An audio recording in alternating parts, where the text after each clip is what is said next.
Ya estamos en la mesa de Argentina Política junto a Gustavo Córdoba, director de Suban Córdoba y asociados. ¿Cómo estás, Gustavo? Qué Buenas placer. noches.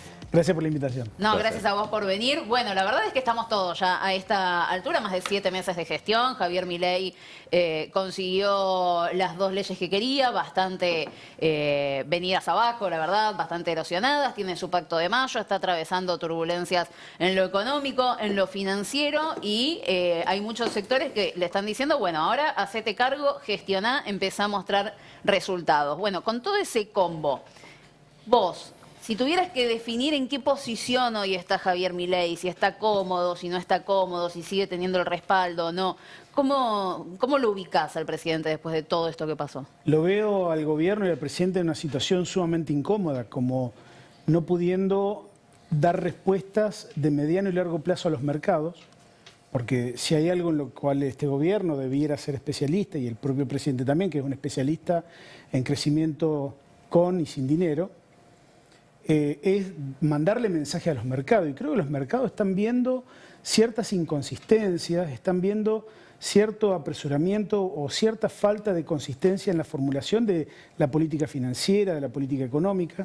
Y creo que acá hay un punto de ruptura, que fue la corrida del dólar que tuvimos la semana pasada, ¿no? Digo, lo que estamos viendo que quizá el paliativo que está dando el gobierno en este momento, en el día de hoy, es a costa de dólares baratos que el gobierno tiene, pero que después de que gaste, no sé, estos 2.000, 3.000 millones de dólares que tiene, el acceso a otras fuentes de financiamiento del dólar van a ser muy difíciles.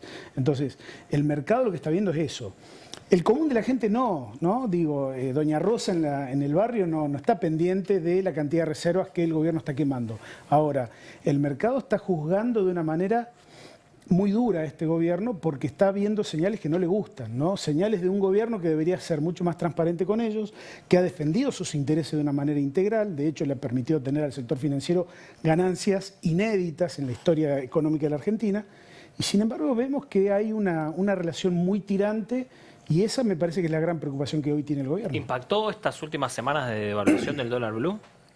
Yo creo que impacta porque la mayoría de nosotros sabe, aunque no compremos dólares, que eso se traslada a precios de manera inmediata. Claro. Cuando sube el dólar blue, por más que sea un mercado insignificante, ilegal, un mercado prohibido, como ahora a los trolls libertarios les gusta decir, pero evidentemente que tiene un impacto. La generación de expectativas es todo en economía y en política. Y me parece que hoy, fíjense este dato, ¿quién habla hoy de la ley bases?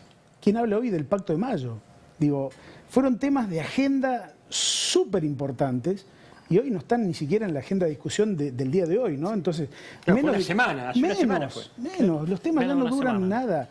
Este aceleracionismo que hoy tiene la política, sobre todo en Argentina, hay que empezar a verificarla desde un gobierno que no sabe ya qué hacer para dar señales tranquilizadoras. Entonces me parece que estamos en un momento difícil para el gobierno porque esas señales, en lugar de tranquilizar a los tenedores de bonos en dólares, por ejemplo, les llega la preocupación de decir, che, si tienen dificultades ahora para pagar los intereses, cuando tengan que pagar capital, ¿qué van a hacer? Claro. Claro. ¿Y cómo está en números? ¿Cómo está Milei en números? Sube, Bueno, baja, él dice que sube 10 puntos, no sé, que está... Sí, y él entiende también, y la población entiende, tiene un techo bajo, pero tampoco no tuvo una caída profunda. O sea, lo veo estable, dice, lo ve estable. ¿Cómo está hoy? mira, encuestas hay para todos los gustos. Claro. ¿No? Y hay encuestas pagas por el gobierno y otras que no están pagas por el gobierno, que hay ahí sí un condimento de diferenciación. Las que no están pagas por el gobierno muestran una opinión pública que día a día va creciendo el nivel de negatividad, ¿no? Tanto en la imagen personal como en la imagen de gestión.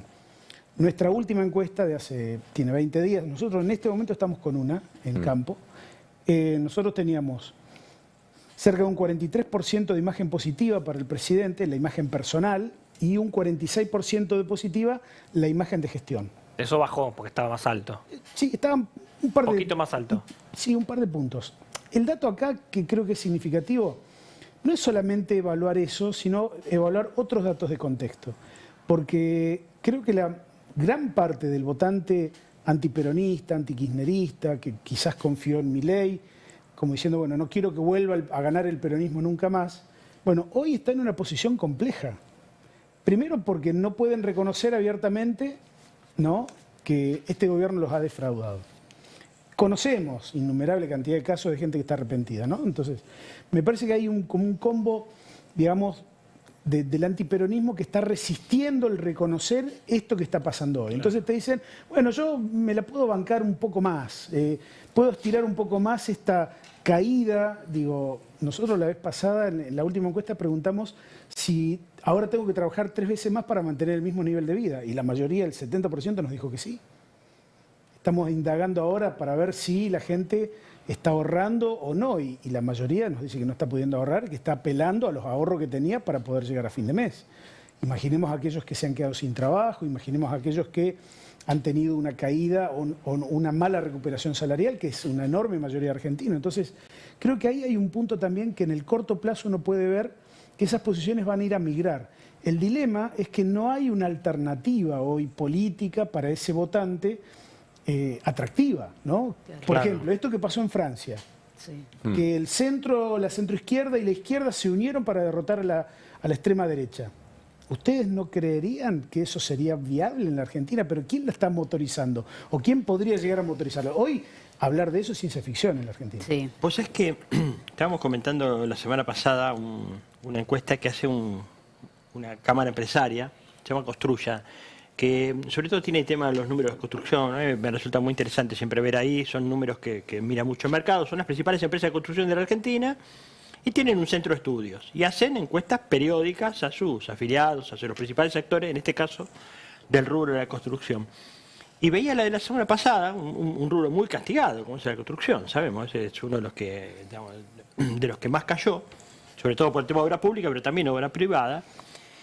Y vos es que hacía como 2 preguntas. Una era de la empresa, o sea, qué le pasaba a la empresa y qué perspectivas tenía, y otra sobre el mercado en general.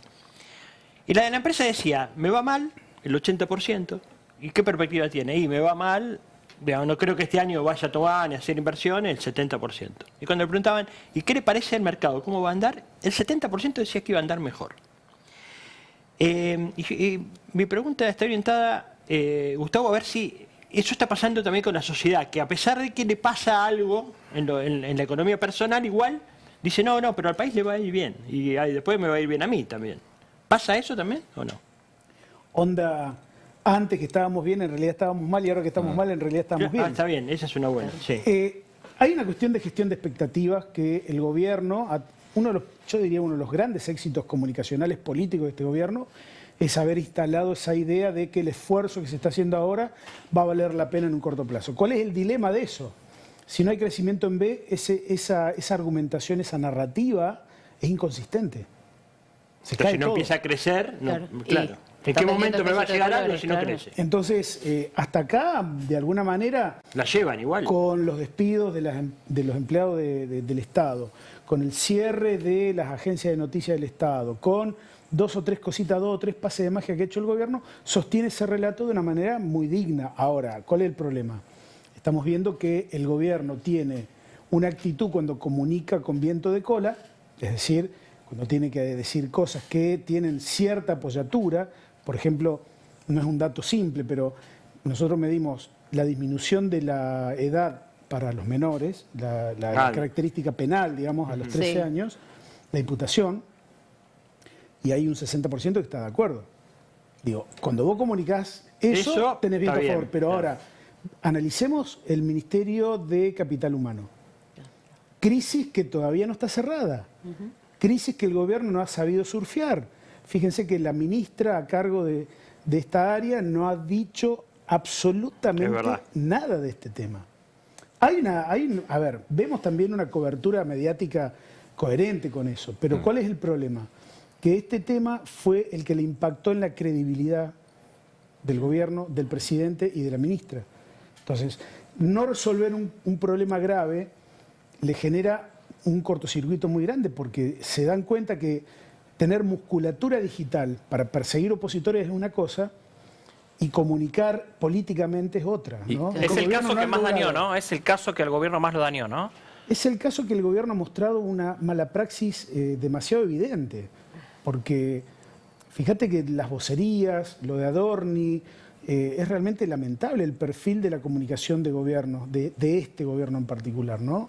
La utilización de herramientas profesionales de comunicación para la discusión de la intolerancia y del odio, la instalación de discursos de odio en la Argentina. Es realmente una situación muy compleja. Ahora, ¿cómo marida eso, Gustavo, en el votante de Milei? Porque vos tenés, por un lado, pésima gestión. Ponés el ejemplo de capital humano y es muy atinado. Pero por el otro lado, Milei es el mismo que dice que viene a destruir el Estado. Bueno, un Estado destruido funciona así, no podemos pretender que funcione bien. Mirá, la complejidad de la sociedad argentina es de tal magnitud, no sé si recuerdan, previo a la campaña electoral, nosotros hicimos un montón de encuestas en donde planteábamos hipótesis de políticas públicas y comparábamos con el votante de Milei. Claro. Entonces el votante de Milei estaba en contra de la privatización de aerolíneas, estaba en contra... Bueno, esas contradicciones están presentes hoy en la sociedad argentina. Ahora, ¿cuál es el problema? El liderazgo que ha tomado Milei sobre la base del votante del antiperonismo le ha agregado también una porción de votos que Milei le ha sacado al peronismo, sobre todo en provincia de Buenos Aires y en el interior del país. Entonces, acá hay... ¿Eso ahora o el voto del 56? En la elección pasada. A ver, para mí el punto de inicio de este proceso fue la elección legislativa. Es decir, la pandemia es un antes y un después en la 21, ruptura decís. de la identidad del peronismo. Porque hubo muchos votos peronistas en la elección legislativa intermedia que optaron, uno, por no ir a votar. Y los que fueron a votar les dio lo mismo votar al peronismo o votar a otra fuerza. A partir de ahí para acá, hay una nota que nos publicaron hoy en un medio porteño. En La Nación, digámoslo, se puede. En la que nosotros planteamos de alguna manera que el peronismo dejó de representar esa utopía de futuro de los argentinos. Digo, siempre fue disruptivo el peronismo en sus diferentes etapas, ¿no? Pero quizás la última fue la de Cristina, en la cual el peronismo pudo vender algo a la cual la gente podía abrazarse en términos de esperanza.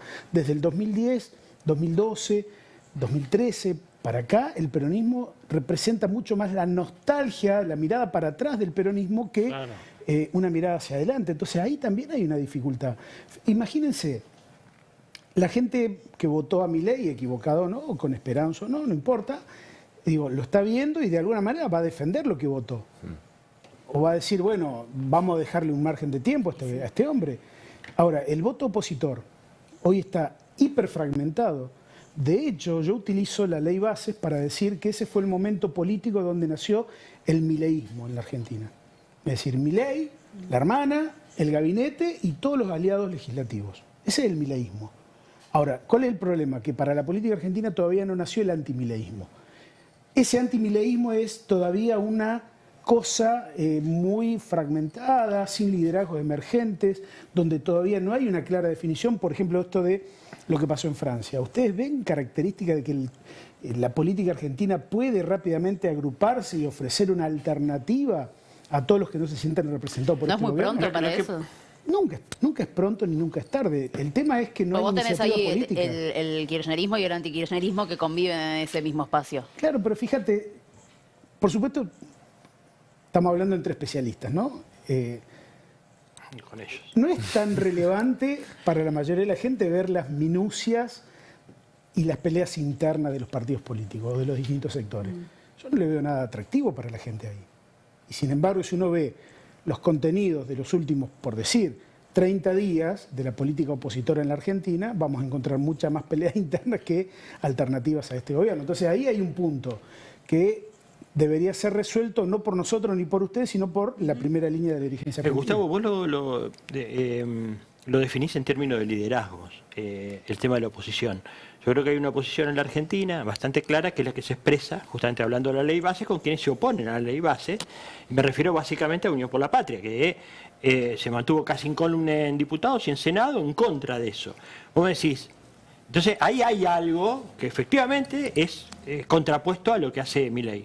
Claramente, porque se opone a casi todas las leyes que propone Milei. Ahora, es cierto, cuando vos vas a buscar ahí un liderazgo, vos decís, bueno, pero ¿cuál es el liderazgo? Ahí yo hago agua, no sé qué decirte.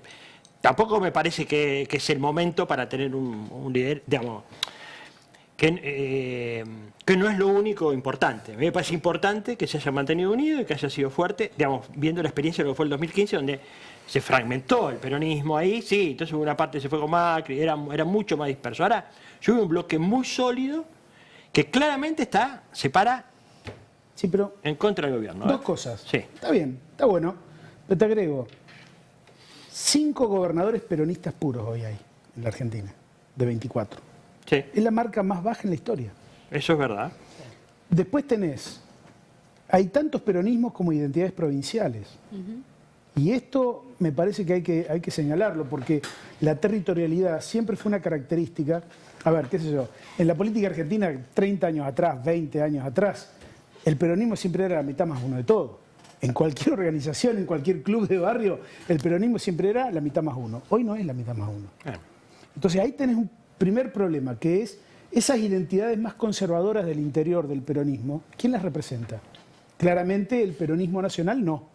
Como pasa en Santa Fe, como pasa en Córdoba, como pasa en Mendoza, como pasa en muchas provincias, en donde Milei se ha empoderado de una manera notable desde esta elección legislativa intermedia. Esta falta de reacción del peronismo, de no entender, creo que es un fenómeno de envejecimiento, creo que es un fenómeno que tiene que ver también con no entender los formatos digitales, con no entender que la sociedad argentina mutó, cambió de una manera mucho más rápida de lo que la política podía entender.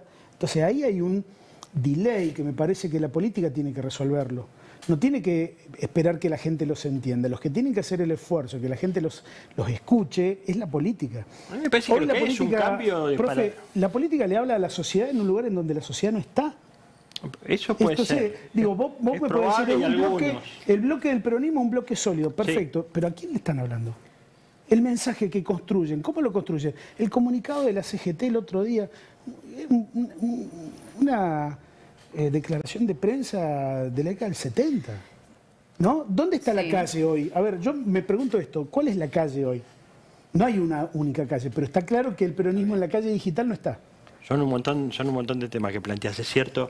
La verdad que a mí me parece que hay un cambio de paradigma, donde efectivamente la provincialización de las fuerzas, incluso del peronismo o del radicalismo, es muy distinto a lo que era en otro momento, donde había como una conducción donde vos veías más, digamos, cuál era la conducción general de todo. Ahora eso fue cambiando, digamos, y de hecho empiezan a aparecer algunos actores que incluso son solamente de las provincias, fuerzas provinciales. En algún momento siempre fue el MPN, digamos, el Movimiento Popular Neuquino, el único que había provincial, pero hoy hay un montón de fuerzas provinciales, y si no, lo que hay son fuerzas partidarias, pero que en realidad muy provincialistas, donde la prioridad es la provincia más que lo nacional, ¿no? Pero eso es un cambio de paradigma, Pero no es inocente. Yo se lo esa puedo fragmentación. atribuir al peronismo, eso, no Mira, sé. el poder real en la Argentina antes intentaba a través de golpe de Estado. Siempre intentó llegar al poder, Sí. ¿no? Antes Sí, lo hacía a través de históricamente, golpe de sí. Estado. Con Macri hicieron como una especie de desembarco en Normandía. Ganaron la elección legítimamente, de manera democrática. Hay un libro de Mario Riorda, Cambiando, que lo escribió en esa época, que toma una entrevista que me hace y yo le digo, bueno, que es la primera vez que el poder real en la Argentina intenta por la vía democrática con Macri. Esta vía, con Milei, es una vía quizás más compleja. Fíjense, Milei ganó sin partido político. Recién ahora está conformando Van en el mismo 5 distritos. Va en el mismo sentido. Sin pisar las provincias Hace también. falta tener no, porque él no tiene ni siquiera Entonces, tiene nada. fíjate, ¿cómo responde la política profesional, entre comillas, a este desafío? No responde. Pero no responde ninguna, no es solo el Ninguno. peronismo. Ni el radicalismo, ni Nadie. ninguna fuerza. Entonces, Por eso, ¿cuál es el cambio ahí que se da? ¿Es es el soporte que ahora apareció Internet y él nace de ahí, entonces él es mucho más nativo de esas yo herramientas retomaría lo básico. que otros? No puede haber democracia sin sujeto democrático, por ejemplo. Creo que los partidos políticos perdieron una identidad de formación política, de representar los verdaderos intereses de la sociedad a partir de la discusión interna.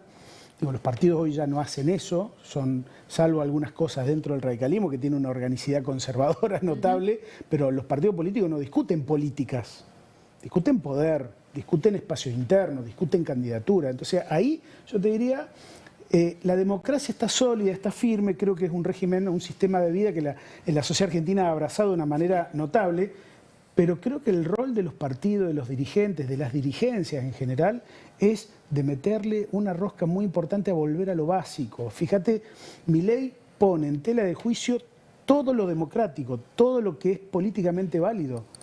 Nos traza una línea en donde te dice con claridad, la justicia social no sirve, es una basura, el Estado no sirve, y en realidad son elementos muy importantes que la política tiene que defender. Lo que pasa es que no tiene hoy una narrativa ni tiene un anclaje. ¿Cuánto le puede durar eso? Porque vos lo decías hace un rato, llega sin partido político, lo cual es toda una ventaja para Milei, esa construcción de Milei en ese momento, pero ahora está construyendo partido político. O sea, ya necesita la estructura. Se da cuenta que desregulando el mercado, las prepagas le ponen el precio que quiere, entonces interviene. Se da cuenta que se le disparó el dólar y que no lo agarra si no le ata un piolín en el tobillo y tienen que salir a intervenir en el mercado único libre de cambios. Cristina se lo decía este fin de semana, ¿no? Usted tiene muchos prejuicios y de a uno cuando le toque gobernar la Argentina se le va a ir cayendo.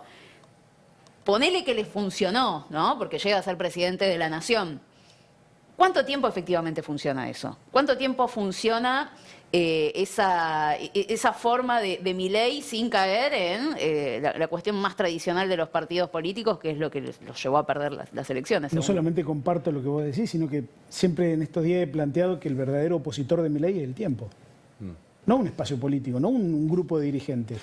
Es el tiempo de tolerancia que la sociedad argentina está dispuesta a brindarle a partir de que ahora ya sí tiene todas las herramientas que él pidió, con mayor o menor cantidad de herramientas, pero ya tiene la ley base, tiene el DNU y tiene el pacto de Mayo. ¿Eso lo entiende la sociedad, que él ya tiene las herramientas y que la responsabilidad de lo bueno y de lo malo va a ser suya? Sí, sí, lo entiende. Entiende también que es un presidente que evade responsabilidad de estar en el país también, que eso no cae muy bien. La sociedad también entiende que Milei es su propio canciller, que no es un presidente típico, un presidente que le gusta estar más fuera del país que dentro del país. Es más, a su gabinete también le resulta mucho más piola que el presidente esté afuera que en la Argentina, ¿no? Porque por ahí tiene exabruptos que son muy complejos de procesar en términos políticos. Entonces yo creo que el tiempo es la variante más importante. ¿Por qué? Porque incluso aquellos votantes más núcleo duro de Milei, no sé si van a poder sostener en el tiempo el brutal descenso en su propia calidad de vida.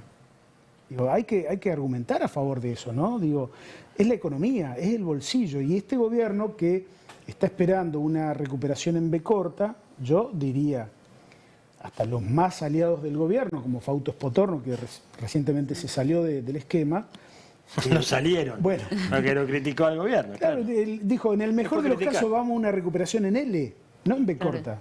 Ustedes habían, en el último informe, no recuerdo ahora el porcentaje, pero había un número arriba del 40%, decía que Milei quiere llevar adelante transformación y la casta no lo deja, ¿no? ¿Qué pasa ahí con ese factor de la casta? Porque hasta ahora más o menos como que le viene funcionando, me traban y no me dejan gestionar, no sé, le puede apuntar a la justicia en algún momento, le puede apuntar al campo en algún momento, con el temita de la casta. ¿Se sostiene eso todavía? Se sostiene porque el punto de confrontación, ¿no?, de la oposición es prácticamente inexistente. Nadie está contradiciendo, salvo la realidad. No hay grupos políticos opositores blandiendo los errores del gobierno. No hay ninguno. Eventualmente habrá voces. Cristina salió dos o tres veces. Cristina salió, Quintela salió, Axel salió. O sea, que no tengan potencia para, digamos, la que vos planteás. Pero son en ese terreno individuales, ¿no? Uno ve que no hay una construcción colectiva allí. ¿Por qué? Bueno, el tema de los egos también es difícil de procesar en política. ¿Cómo está la imagen de... ¿A quién tenés liderando en la oposición de imagen? Lo que pasa es que ahí yo me voy a permitir esto. La imagen es un factor cada vez menos determinante para hacer proyecciones políticas, sobre todo electorales. Claro. La imagen negativa de los dirigentes no hay que tomarla como algo determinante en lo negativo, porque, a ver, Macri fue electo presidente con diferencial negativo, Milei llegó a la primera vuelta con diferencial negativo, Cristina fue electa vicepresidenta con diferencial negativo. Es decir, si se enfrentasen dos dirigentes con altísimo nivel de imagen negativa en una elección, ¿qué pasa ahí? Claro, uno de los dos tiene que ganar. Claro. Lo que sí está claro que hay, en la historia argentina, siempre los dirigentes que vienen tienen una preeminencia más grande, ¿no? Los que no han llegado al extremo de ser gobierno tienen por ahí una chance un poquito más importante. Fueron muy poquitas las ocasiones en las cuales dirigentes que tuvieron responsabilidad en el pasado pudieron regresar y tener poder. Perón, que fue en su tercer presidencia, Cristina en esta elección pasada del 2019. La de 2011, sí. No hay muchos más Digo, en Claro, ese sentido la sociedad pasado argentina un busca tiempo. hacia adelante. Y te diría los perfiles. A ver, del lado de lo que era Cambiemos, te citaría a Frigerio, te citaría a Puyaro como figuras muy interesantes, te citaría a Martín Yarlora como un peronista más conservador, te lo pondría a Ricardo Quintela, que me parece que tiene hoy, lo he visto con mucho impulso en los últimos meses, me parece que tiene un discurso cada vez más claro. El tema es que, bueno, lo digo como alguien del interior, ¿no? La Rioja está tan lejos de la Argentina real, ¿no? En términos mediáticos, Claro, pero bueno, está el todo muy esfuerzo que está haciendo Quintela se está notando. Después, citarte a Nacho Torres, el gobernador de Chubut, que me parece que es un emergente, una figura más que joven, te diría que es una figura que puede patear para muchísimos lugares al mismo tiempo. Hoy está armando un partido provincial en Chubut, que vendrían a ser, fíjense este dato, frente a la deserción identitaria de los movimientos políticos tradicionales, son las fuerzas políticas provinciales las que son receptoras de todos esos votantes en las provincias, ¿no? Vean el Movimiento Popular Neuquino, que Pero ahora... tal vez la gente valora más eso, ¿no? No hay, sé. hay algo ahí, porque fíjate, digamos, si vos te pones a pensar, mira, Santa Cruz pasó un fenómeno parecido. Chubut. Neuquén gana a alguien que no está en el MPN, pero que estuvo en el MPN. Digamos, si vos empezás a repasar provincia por provincia, te encontrás con liderazgos fuertes, pero que reivindican más, ¿no? La provincia, o sea, el territorio, por sobre el partido político al que pertenecen, una fuerza a la que pertenecen, ¿no? Torres es un caso paradigmático en ese sentido. En el 83 había muy poquitos partidos provinciales, los verdad, renovadores claro. salteños, el Popular Es Fueguino, verdad. el Popular Neuquino, Y no mucho más. los autonomistas liberales en Corrientes y no mucho más. Hoy, fíjense, los provinciales gobiernan Misiones, Salta, Córdoba, Neuquén, Río Negro, Chubut, gobiernan también, podemos decir, Sí, Santa claro. Cruz. Pero Es que a veces hay un también fenómeno. es que a veces también no sé cómo lo ves, ¿no? Pero como que las alianzas políticas también empiezan a ser incómodas a veces y difíciles de resolver. Pienso, Cambiemos. Radicalismo pro, pero terminaron espantosamente mal en el último tiempo. Macri diciendo que no sirven para nada, todo mal, o por lo menos hablaban que se llevaban mal. Y de golpe aparecen los libertarios, ¿no? Entonces vos decís, bueno, a nivel nacional, Pro UCR, La Libertad Avanza, ¿pueden estar juntos? Y hoy la verdad es que con el nivel de internas que hay no se lo ve. Ahora, provincialmente sí. Entonces como que a veces Depende los del conflictos... distrito. Depende del distrito, pero como que a veces los conflictos macro son más fáciles de resolver en las provincias y como que por lo menos pateas el problema. Para la elección del año que viene va a ser más que nada cómo se resuelva cada uno en su pero provincia. yo creo que hay distritos que son más relevantes que otros. Por ejemplo, este distrito, el de la capital federal, donde está Leandro Santoro, Martín Lustó, donde está Carrió, donde va a estar Mauricio Macri. Ojo Sí, que Alor, no sé quién. la elección de la capital federal va a ser quizás la antesala de la pelea presidencial, ¿no? Va a ser una pelea, digo, no. Primero observar quiénes son los que van a disputar el Senado, las tres bancas del Senado. Sí. Que ahí hay un tema también, ¿no? Porque es como el juego de la silla. Son 3 sillas nada más y no puede haber 20 Bueno, candidatos. Además le queda el dos otro día fuerzas, un punto. principal Y dos fuerzas, ¿no? el otro día un principal operador del gobierno me decía que por un lado están analizando una fusión con el PRO, que vaya un solo candidato, o los dos candidatos que sean PRO Libertad Avanza en la misma boleta, pero por otro lado también estaban analizando separarla para tener 2, por ejemplo, de la Libertad Avanza, si es que sale primero 2 el PRO y una de la Libertad Avanza y dejar fuera el peronismo y tener una banca menos, digamos, Claro. para el peronismo.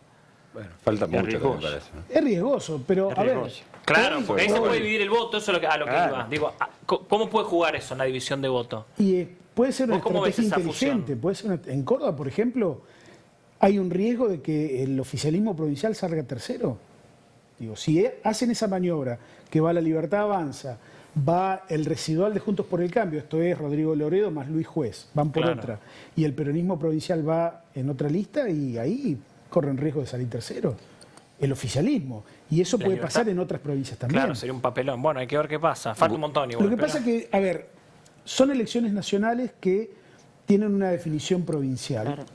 Y yo, déjame decirte esto, nosotros advertíamos, si bien anduvimos poco precisos en la presidencial, en las PASO y en primera vuelta y segunda vuelta, en todo lo que fue el relevamiento previo a nivel de las provincias, que nosotros medimos la totalidad de la Argentina, ¿qué veíamos? Nosotros sosteníamos en los medios acá en Buenos Aires que Milei tenía los votos en las provincias, pero que veía, la respuesta de los periodistas, ¿cuál era? Milei no tiene sus candidatos a gobernador, tiene 3 puntos, tiene 5 puntos. Por lo tanto, Milei no tiene los votos que ustedes dicen que tienen. Sí. Nosotros sostenemos que sí. ¿Por qué? Esa identidad de voto nacional que construyó Milei, ahí es donde me parece que hay que empezar a observar para el año que viene. No es tan fácil pedirle a la gente que vote a los candidatos de. Claro. ¿Por qué? Porque el fenómeno es Milei, no los candidatos de Milei. Claro. Y Y esto es algo que lo tiene que ver primero el gobierno, Claro. Que pero está también lo pensando tiene que que van ver a la arrasar. oposición. A ver, veamos la elección de Río Cuarto, que fue hace muy poquitos días atrás. Córdoba, donde Milei en la ciudad de Río Cuarto sacó en segunda vuelta el 78%. Digo, algo de eso quedó cuánto para sacó su ahora? Nada, el candidato de Está bien que Libertad no lo fue un desastre. apoyaron. No lo Claro, apoyaron porque no apoyaron. medía, pero sacó 6 puntos. Sí, Pero salió probablemente quinto, pase con Morales, todo, fue sí. un papelón. Entonces, vean que la construcción electoral no es tan simple ni es tan fácil como todo el mundo piensa. No es cuestión de, che, dividámonos así nos quedamos con los 3 senadores. Digo, la gente, Claro. creo que hoy la política tiene que aprender una lección. Todo lo que huela a prefabricado, todo lo que huela a excesivamente profesionalizado, que no suene espontáneo, la gente no lo va a comprar, la gente no lo va a consumir. Los productos de marketing tan perfectos ya no seducen a la mayoría de la población. Punto por acá me hicieron tercero. en ese Que sentido... gane Milei después del debate, la verdad que... Bueno, ¿Ves? por eso, es exactamente eso. Gustavo, en ese sentido, para la elección que viene, en la oposición, ¿crees que el mensaje de anticasta o de... Sí, de que acaban de votar a un outsider total, por más que después se llenó de casta, en la oposición, ¿crees que tiene que emerger un liderazgo nuevo o que con los liderazgos que hay bien encausados se puede generar una buena estrategia? Porque Yo creo que los procesos, la metodología, los procedimientos son mucho más importantes que los nombres.